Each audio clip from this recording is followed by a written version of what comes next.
Hello everybody, I just wanted to share how easy it is to make ghee at home. All you need is number 1, unsalted butter. Number 2, add the herb you like. Number 3, put it on a very low heat. And here you can see I put it on medium because I just want to melt the butter. Once the butter is melted, I put it on the very low heat, and for another 45 minutes I leave it, and here it is. I just bottle it and keep it outside. No fridge, no fridge. It will get very hard. In the old days, they used to put it outside for years and years.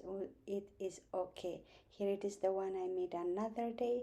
You can clearly see the butter and the whey has separated.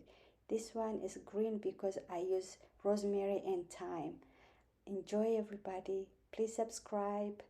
Love you. Bye-bye.